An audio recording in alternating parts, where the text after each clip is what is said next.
శ్రీ వీరవెంకట సత్యనారాయణ స్వామి దర్శనం అయితే చాలా అద్భుతంగా జరిగింది.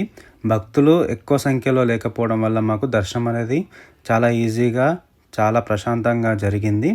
ఇంకా మేము దర్శనం అయితే కంప్లీట్ చేసేసుకొని ఇప్పుడు సత్రంకి అయితే వెళ్తున్నాం. ఈ సౌండ్ చూడండి ఎంత బాగున్నాయి అసలు.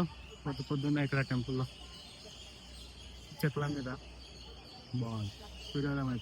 ఇలా స్ట్రైట్గా వెళ్తే బయటికి వెళ్ళిపోవడానికి దారి అనమాట ఇది. దర్శనం అయిపోయిన తర్వాత బయటకు వచ్చి చూస్తే టెంపుల్ నుంచి వ్యూ అనమాట ఇది. ఇలా వెళ్ళి దర్శనానికి ఇలా అని ఆ గోపురం ఎడం పక్క నుంచి లోపలికి వెళ్ళి అలా లోపలికి వెళ్ళి టెంపుల్ లోపలికి దర్శనం చేసుకొని ఇలా బయటకు వచ్చేసా ఇప్పుడు. సో ఇప్పుడు మళ్ళీ కార్ దగ్గరికి వెళ్ళిపోయి కార్ తీసుకొని రూమ్కి వెళ్ళి చెక్అవుట్ చేసేసి వెళ్ళిపోవడమే ఇంకా వైజాగ్కి. ఇప్పుడైతే సత్రం దగ్గరికి అయితే వచ్చినాము. ఇది వచ్చేసి సత్రం యొక్క పార్కింగ్. ఇది వచ్చేసి హరిహర సదన్. మేము నైట్ స్టే చేసిన సత్రం. నైట్ మేము 10 o'clock అయితే అన్నవరానికి వచ్చినాము. అప్పుడు వచ్చినప్పుడు అడిగితే రూమ్స్ అవి లేవన్నారు. కానీ లక్కీగా ఒక రూమ్ అయితే మాకు దొరికింది. చలో ఇంకా లోపలికి వెళ్ళి సత్రం ఎలా ఉందో చూద్దాం. అలా మెయిన్ ఎంట్రన్స్ లోపలికి ఎంటర్ అయిన వెంటనే లెఫ్ట్ సైడ్లో మనకి రిసెప్షన్ ఉంటుంది. ఇక్కడ సత్యనారాయణ స్వామి వారు దండం పెట్టుకొని అలా ముందుకు వచ్చేసి లెఫ్ట్కి వెళ్తే ముందుకు వెళ్ళిపోవచ్చు అనమాట. లోపల గార్డెన్ ఇవన్నీ రూమ్స్ అన్నమాట. ఇట్లాంటి బిల్డింగ్స్ మనకి ఇక్కడ 3 ఉన్నాయి. చలో రూమ్ చూసేద్దాం ఒకసారి వెళ్ళి. ఇక్కడ మనకి లిఫ్ట్ కూడా ఉంది వేరే ఫ్లోర్లో కానీ వెళ్ళాలంటే. ఇది వచ్చేసి మన సిట్టింగ్ ఏరియా. చూడండి ఎంత పెద్దగా ఉంది సిట్టింగ్ ఏరియా కూడా. దగ్గర 10 మంది దాకా కూర్చోవచ్చు నాకు తెలిసి సిట్టింగ్ ఏరియాలోనే. ఆ సిట్టింగ్ ఏరియా నుంచి ఇలా లోపలికి వస్తే బెడ్రూమ్ వస్తుంది. బెడ్రూమ్లో వచ్చేసి మనకి పెద్ద మంచం, ఒక కింగ్ సైజ్ బెడ్, ఇంకొక అల్మారా కూడా ఇచ్చారు ఇక్కడ మనకి. అలాగే చూడండి ఎంత నీట్గా ఉందో. మనకి బట్టలు తగిలించుకోవడానికి హ్యాంగర్ కూడా ఇచ్చారు. ఈ రూమ్ ప్రైస్ ఎంత ఉంటుందో గెస్ చేసి కింద కామెంట్లో పెట్టండి. లైట్లను ఆఫ్ చేస్తున్నాం. పెద్ద అద్దం మనం కలిపేట్లా సరిగ్గా కాకపోతే. సో అది షవర్ రూమ్. ఇది లాబరేటరీ అనమాట. సపరేట్ ఇచ్చాడు, దగ్గరికి ఇవ్వలేడు. ఓకే పర్లేదు, బాగానే ఉన్నాయి, నీట్గానే ఉన్నాయి. ఇప్పుడు కనిపిస్తాం ఎందుకంటే లైట్లు వేసాం కాబట్టి. అయిపోయా అంతే రూమ్ టూర్. చలో ప్యాకింగ్ చేసేసుకొని ఇంకా స్టార్ట్ అయిపోయి వెళ్ళిపోవడమే ఇంకా వైజాగ్కి. Bye bye. టెంపుల్కి వెళ్ళి వచ్చేసాం. ఇప్పుడైతే అన్నవరం కొండ దిగి కిందికి మెయిన్ రోడ్ వరకు అయితే వచ్చాము. ఇది అన్నవరం ఎగ్జిట్ గేట్ అనమాట. ఇప్పుడు మనం డైరెక్ట్ అనకాపల్లికి అయితే వెళ్తున్నాం. అనకాపల్లిలో నూకాలమ్మ తల్లి టెంపుల్ ఉంది కదా, నూకాలమ్మ తల్లి టెంపుల్కి వెళ్ళి నూకాలమ్మ తల్లిని దర్శనం చేసుకుని అక్కడి నుంచి మనం వైజాగ్ వెళ్ళిపోతాం. శ్రీ నూకాంబిక దేవి టెంపుల్.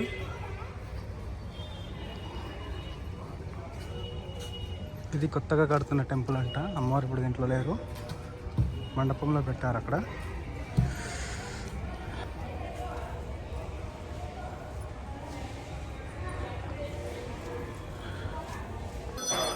ఇప్పుడు మీరు చూస్తున్న అమ్మవారి విగ్రహం ఏదైతే ఉందో ఇది మూల విరాట్ విగ్రహం అనమాట. ఇప్పుడు ఈ అమ్మవారి విగ్రహాన్ని ఇక్కడ మండపంలో పెట్టి తాత్కాలికంగానైతే పూజలు చేస్తున్నారు. ఇక్కడ కొన్ని రోజుల తర్వాత మళ్ళీ కొత్త టెంపుల్ ఎక్కడైతే కట్టారో అక్కడ మళ్ళీ తిరిగి పునఃప్రతిష్టాపన చేస్తారు అక్కడ. అప్పటి వరకు అయితే పూజలు ఇక్కడనే ఉంటాయి.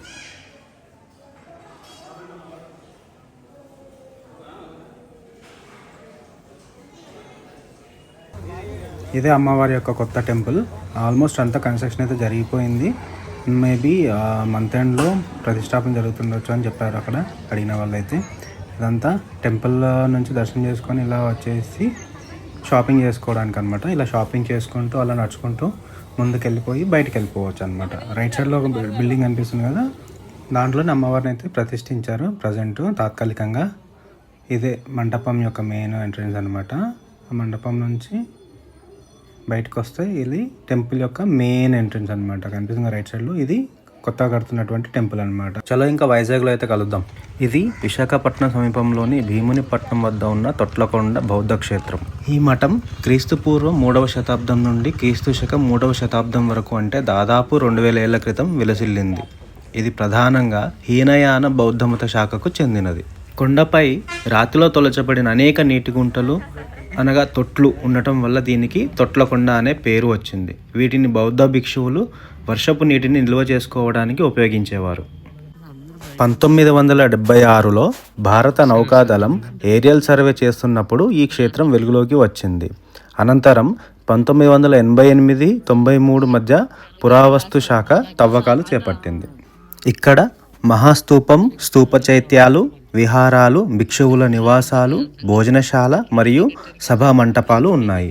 ఇక్కడ దొరికిన రోమన్ వెండి నాణాలు మరియు శాతవాహన నాణాల వల్ల ఈ ప్రాంతం అప్పట్లో విదేశీ వాణిజ్యానికి మరియు బౌద్ధ ధర్మ ప్రచారానికి, ముఖ్యంగా శ్రీలంక, ఆగ్నేషియా దేశాలకు ప్రధాన కేంద్రంగా ఉండేదని తెలుస్తుంది.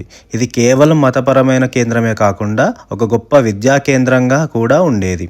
చైనా, బర్మా వంటి దేశాల నుండి విద్యార్థులు ఇక్కడికి వచ్చేవారు. ఈ క్షేత్రం అప్పట్లో ఒక సుసంపన్నమైన బౌద్ధ విశ్వవిద్యాలయంగా మరియు మఠంగా వర్ధిల్లింది.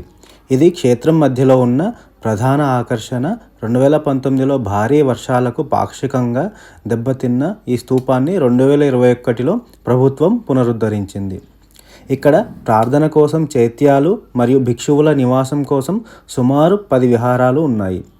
బయటి శబ్దాలు వినిపించకుండా ప్రశాంతంగా ధ్యానం చేసుకునేలా వీటిని నిర్మించారు. కొండపై వర్షపు నీటి నిల్వ చేసేందుకు రాతిలో చెక్కిన 11 తొట్లు ఇప్పటికీ కనిపిస్తాయి. ఇవే ఈ ప్రాంతానికి తొట్లకొండ అనే పేరు తెచ్చాయి. ఇక్కడ బుద్ధుడిని విగ్రహ రూపంలో కాకుండా పాదముద్రలు వంటి చిహ్నాల రూపంలో ఆరాధించేవారు.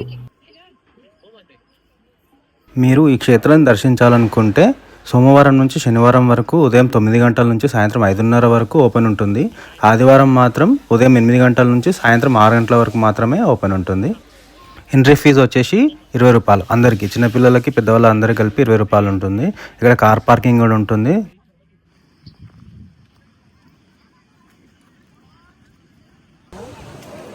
అలా తొట్లకొండ కింద ఉన్న పార్క్ చూసుకొని ఇంకా కిందికి వచ్చిన వెంటనే ఇక్కడ ఒక బీచ్ ఉంటుంది. ఇది వచ్చేసి వైజాగ్ భీమిలి రోడ్లో ఉన్న మంగమారిపేట న్యాచురల్ ఆర్చ్. ఒక అద్భుతమైన ప్రకృతి వింత. వేల ఏళ్ల పాటు సముద్ర బలాల కోతకు గురై రాత్రి సహజంగా ఏర్పడిన ఈ తోరణం చూడడానికి 2 కళ్ళు సరిపోవు అసలు.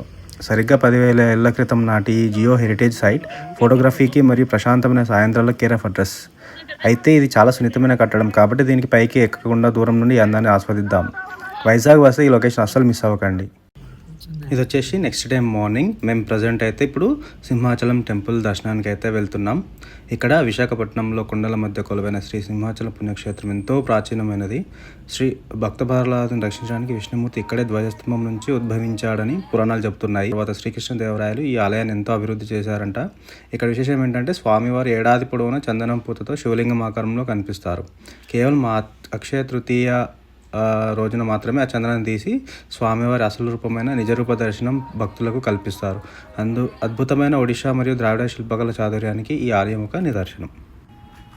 టెంపుల్ లోపల వీడియో తీయడం అవ్వదు కాబట్టి వీడియో అయితే తీయలేదు. ఇప్పుడు దర్శనం కంప్లీట్ చేసుకొని మేము రిటర్న్ అయితే వెళ్ళిపోతున్నాము. టెంపుల్ టైమింగ్స్ వచ్చేసి మార్నింగ్ 6 o'clock నుంచి నైట్ 9 o'clock వరకు ఉంటుంది. మధ్యలో 2:30 నుంచి 3:30 వరకు బ్రేక్ అయితే ఉంటుంది. సింహాచలం రైల్వే స్టేషన్ నుండి లేదా వైజాగ్ ఆర్టీసీ కాంప్లెక్స్ నుండి నేరుగా కొండపైకి బస్సులు అయితే అందుబాటులో ఉంటాయి. హలో, నమస్తే, ఆదాబ్, సత్ శ్రీ అకాల్. ఇంకా ఏమన్నా కలద్దలు పెట్టుకోవడం అందరికీ గుండుతో ఇద్దరు మొహంతో కూడా.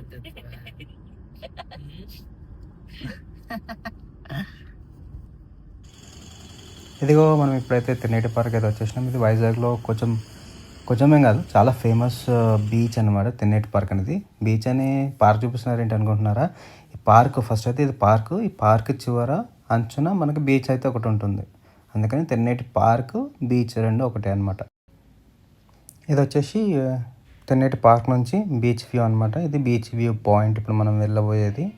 ఇక్కడ నుంచి చూస్తే మనకి బీచ్ మొత్తం కనిపిస్తుంది. చాలా హైట్లో ఉండడం వల్ల ఇక్కడ నుంచి మనకి బీచ్ మనకి కనుచూపు మేర మొత్తం వాటర్ ఎక్కడ వరకు అయితే ఉన్నాయో అక్కడ వరకు కనిపిస్తుంది. కానీ అన్ఫార్చునేట్లీ కొంచెం ఫాగీ కొంచెం ఇట్లా మంచు లాగా ఉండడం వల్ల వ్యూ మొత్తం అయితే క్లియర్గా కనిపించట్లేదు దూరం వరకు అయితే. నార్మల్ డేస్లో మాత్రం చాలా అంటే చాలా క్లియర్గా వ్యూ ఉంటుంది. మొత్తం వాటర్ ఎక్కడ వరకు అయితే ఉన్నాయో అక్కడ వరకు బీచ్ మొత్తం కనిపిస్తుంది. కంటెంట్ క్రియేట్ చేసుకుని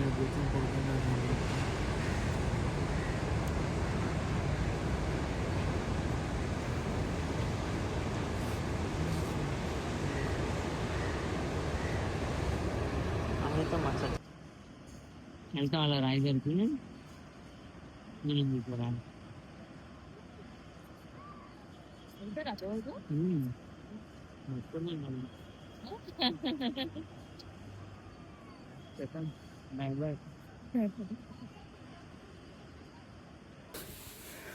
చూడండి బీచ్ ఎంత బాగుంది ఇక్కడ నుంచి చూస్తున్నంతసేపు అయితే మనసుకి చాలా ఆహ్లాదకరంగా చాలా ప్రశాంతంగా ఎంత బాగుందో అసలు అలల చప్పుడు అవన్నీ వింటుంటే చాలా అంటే చాలా బాగా అనిపిస్తుంది.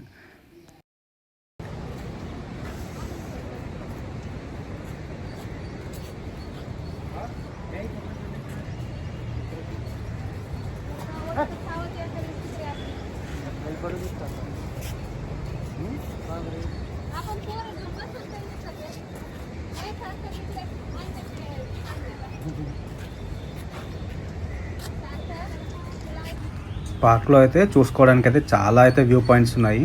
సో ఇందాక ఒక వ్యూ పాయింట్ చూసినాం కదా, అక్కడ నుంచి ఇంకొక వ్యూ పాయింట్కి అయితే వెళ్ళిపోతున్నాం ఇప్పుడు. ఈ చెట్లని ఏమంటారో కామెంట్ సెక్షన్లో కామెంట్ చేసి చెప్పండి నాకు ఒకసారి. ఆ సూర్యకిరణాల రిఫ్లెక్షన్ చూడండి అసలు ఎంత బాగుందో. ఈ షిప్ బంగ్లాదేశ్ నుంచి కొట్టుకొని వచ్చిన షిప్ అంటారు. ఇక్కడికి వచ్చి ఇరుక్కుపోయిందంట, దాన్ని తీయడానికి రావట్లేదు అని చెప్పేసి ఇంకా షిప్ని అక్కడే పర్మనెంట్గా వదిలేసి వెళ్ళిపోయారు. ఇప్పుడైతే మనం ఆ పైనుంచి కిందికి దిగి ఇలా బీచ్ దగ్గరికి అయితే వచ్చాము. ఆ బీచ్ దగ్గర నుంచి అలా షిప్ దగ్గరికి అయితే నడుచుకుంటూ వెళ్ళిపోదాం. ఇంకా కొత్తగా పెళ్లి చేసుకునే వాళ్ళు ప్రీ వెడ్డింగ్ ఫోటోషూట్ కూడా చేసుకుంటున్నారు. ఇక్కడ చూసుకోవచ్చు ఎంత బాగా వస్తాయో ఫొటోస్.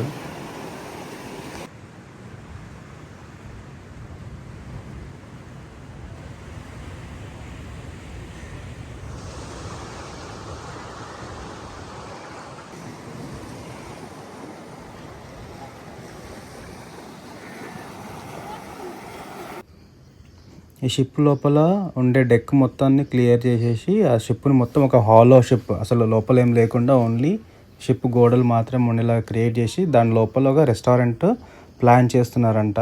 సో ఆ వర్క్స్ అన్ని లోపల జరుగుతున్నాయి కాబట్టి లోపలికి వెళ్ళి అయితే చూపించలేకపోయా షిప్ని. సో ఇది వచ్చేసి షిప్ నేమ్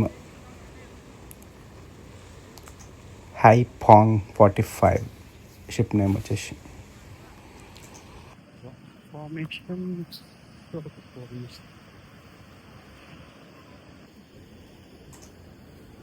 ఈ రాక్ ఫార్మేషన్స్ చూసారా, గాలి మరియు అలల తాకిడి వల్ల ఈ రాక్ అంతా ఇలా టర్న్ అయిపోయింది మొత్తం. ఎంత బ్యూటిఫుల్గా ఉన్నాయో కదా ఈ రాక్స్, అసలు చాలా బాగా క్రియేట్ అయ్యాయి అవి. ఇవి కేవలం వేగంగా వీచే గాలులు మరియు అలలు ఎలా అయితే వీస్తున్నాయో వేగంగా, ఆ అలల తాకిడి మరియు గాలి తాకిడి వల్ల ఈ రాళ్ళు అనేవి అలా తయారయ్యాయి అందంగా.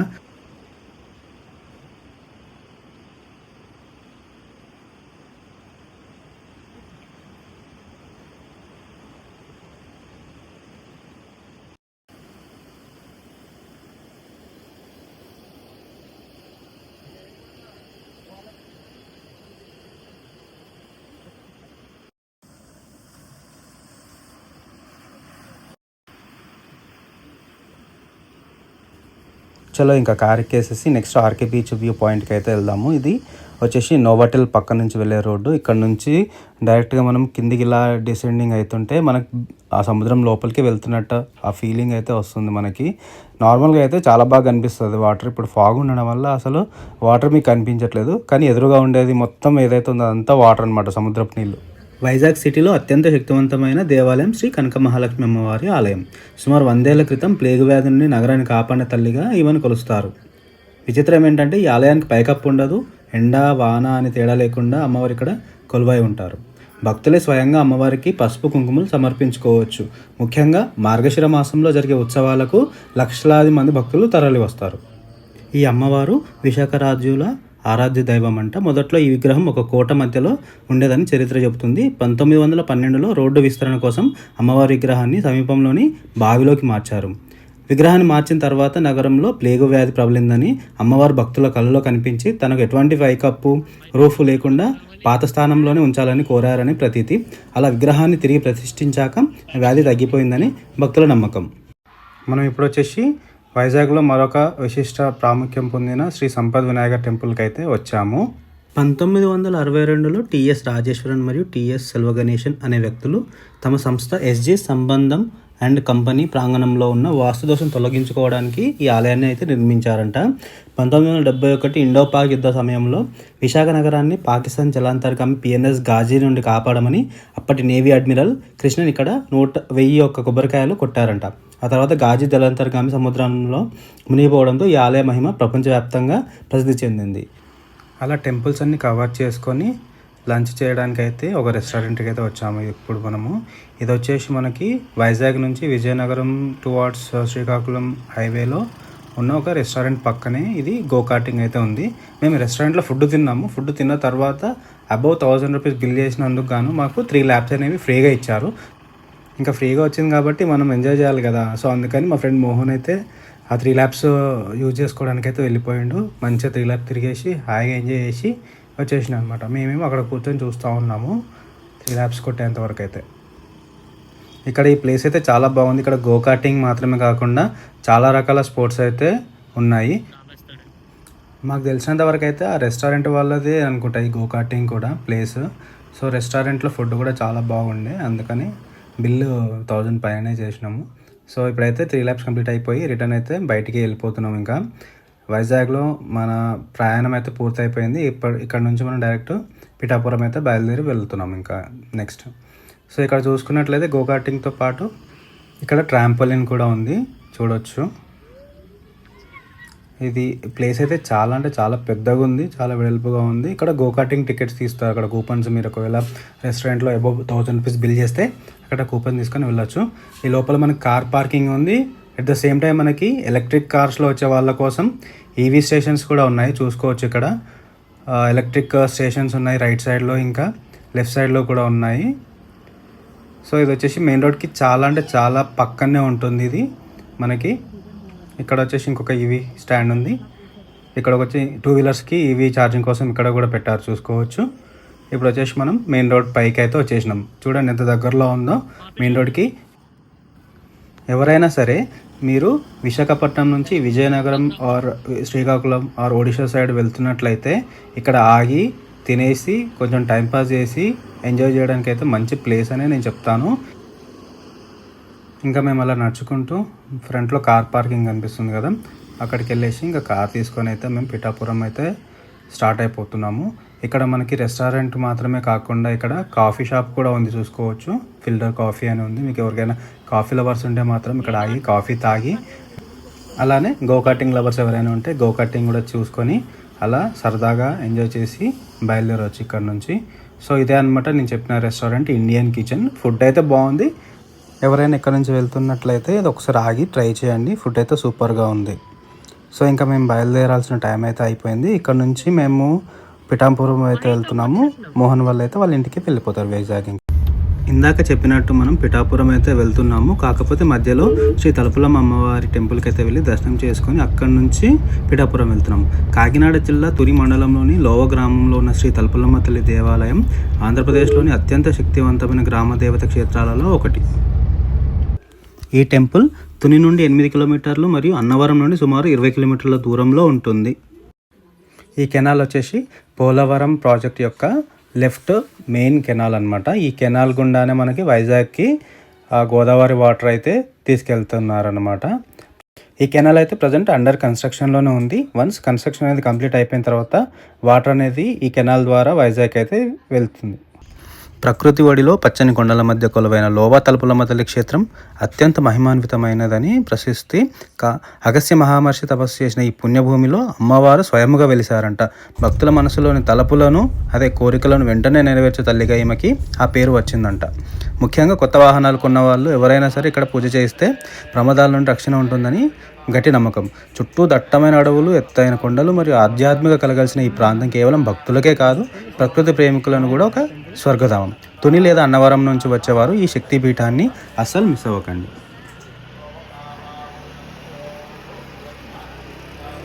ఇది వచ్చేసి అమ్మవారి టెంపుల్ యొక్క ప్రధాన గోపురం. ప్రజెంట్ టెంపుల్ యొక్క రాజగోపురం అయితే అండర్ కన్స్ట్రక్షన్లో ఉంది. ఆలయం సందర్శించే వేళలు వచ్చేసి ఉదయం 6 గంటల నుంచి సాయంత్రం 6 గంటల వరకు మాత్రమే తెరిచి ఉంటుంది. మీరు ఒకవేళ 6 తర్వాత వచ్చినట్లయితే ఈ టెంపుల్లో అసలు ఎవరూ కనిపించరు మీకు. ఎందుకంటే 6 గంటల లోపు టెంపుల్ని క్లోజ్ చేసేసి అందరూ వెళ్ళిపోతారు. ఎందుకంటే 6 తర్వాత అమ్మవారు ఇక్కడ సంచరిస్తుంది అని చెప్పేసి చెప్తూ ఉన్నారు ఇక్కడ వాళ్ళు. అందుకని ఎవరైనా టెంపుల్కి వచ్చే వాళ్ళు ఉంటే సాయంత్రం 6 లోపు దర్శనం కంప్లీట్ చేసుకొని తిరిగి వెళ్ళేలాగా ప్లాన్ చేసుకొని రండి. మేమైతే దర్శనం కంప్లీట్ చేసేసుకున్నాము. ఇక్కడ వచ్చేసి అమ్మవారి యొక్క ఉత్సవ విగ్రహం ఉంచారు అందరు దర్శనం చేసుకోవడానికి. సో అమ్మవారి లోపల ఇలా ఉంటుందన్నమాట గర్భగుడిలో. ఇది వచ్చేసి గర్భగుడి నుంచి బయటకు వచ్చే ద్వారము. అమ్మవారి దర్శనం అయితే చాలా చక్కగా జరిగింది మాకు. మేము చాలా దగ్గర నుండి అమ్మవారిని గర్భగుడిలోకి వెళ్ళి మరీ దర్శనం చేసుకున్నాము. దానికోసం స్పెషల్ దర్శనం టికెట్ అయితే తీసుకున్నాము. పర్ హెడ్ 100 రూపీస్ అయితే ఛార్జ్ చేశారు. ఇంకా ఇక్కడ నుంచి మనం చలో పిఠాపురం అయితే వెళ్తున్నాము ప్రజెంట్. ఇక్కడ నుంచి పిఠాపురం ఒక 1.5 hour 2 hours పడుతుంది ఈజీగా. సో పిఠాపురంలో కలుద్దాం. మొత్తానికైతే మనం పిఠాపురం టెంపుల్కి అయితే వచ్చేసినాం. ఇదిగో పిఠాపురం టెంపుల్ యొక్క మెయిన్ ప్రధాన గోపురం. పిఠాపురం కేవలం ఒక ఊరు మాత్రమే కాదు, ఇది దక్షిణ కాశీగా పిలువబడే అత్యంత పవిత్రమైన పుణ్యక్షేత్రం. ఆధ్యాత్మికతలకు నిలయం ఈ పిఠాపురం. ఒకే ప్రాంగణంలో అష్టాదశ శక్తిపీఠమైన పురుహూతికా దేవి, పాదగయ క్షేత్ర మరియు కుక్కుటేశ్వర స్వామి కొలువై ఉండటం ఇక్కడి ప్రత్యేకత. పితృదేవతలకు ముక్తినిచ్చే పాదగయ సరోవరం, దత్తాత్రేయుని తొలి అవతారమైన శ్రీ వల్లభుల జన్మస్థలం కావడంతో ఈ క్షేత్రం ఎంతో మహిమాన్వితమైనది. కాకినాడకు కేవలం 20 కిలోమీటర్ల దూరంలో ఉన్న ఈ దక్షిణ కాశీని సందర్శించడం ఒక మర్చిపోలేని అనుభూతి. భారతదేశంలోని 3 గయాక్షేత్రాలలో ఇది ఒకటి. శిరోగయ, నాభిగయ, పాదగయ. గయాసురుడు అనే రాక్షసుడి పాదాలు ఇక్కడ ఉండటం వల్ల దీనికి పాదగయ అని పేరు వచ్చింది. ఇక్కడ ఉన్న పాదగయ సరోవరంలో స్నానం చేసి పితృదేవతలకు పిండ ప్రదానం చేస్తే వారికి మోక్షం లభిస్తుందని నమ్మకం. సతీదేవి శరీర భాగాలు పడిన 18 ప్రధాన శక్తిపీఠాలలో పిఠాపురం 10వ శక్తిపీఠం. ఇక్కడ అమ్మవారు పురుహూతికా దేవిగా కొలువై ఉన్నారు. ఇంద్రుడు తన పాప పరిహారం కోసం ఇక్కడ అమ్మవారిని పూజించాడని పురాణాలు చెబుతున్నాయి. పిఠాపురంలో దర్శనం అయిపోయిన తర్వాత మా ఫ్రెండ్ కాకినాడ నుంచి వచ్చాడు మమ్మల్ని కలవడానికి. సో మేము ముగ్గురం మళ్ళీ కాకినాడ వెళ్ళి కాకినాడ సుబ్బయ్య గారి హోటల్లో భోజనం చేసి కొంచెం మాట్లాడుకున్న తర్వాత మా ఫ్రెండ్ అయితే వెళ్ళిపోయాడు. ఇంకా తర్వాత మేము కూడా హోటల్ రూమ్కి వెళ్ళి చెక్ ఇన్ చేసేసి పడుకున్నాం అన్నమాట. ఇంకా ఈ రోజుకైతే ఇంతే ఫ్రెండ్స్. మా ఛానల్ చూస్తూ సబ్స్క్రైబ్ చేయండి, లైక్ చేయండి, షేర్ చేయండి, కామెంట్ చేయండి అండ్ మమ్మల్ని సపోర్ట్ చేయండి. మళ్ళీ నెక్స్ట్ వ్లాగ్లో కలుద్దాం. అప్పటి వరకు bye bye, tata, take care everyone.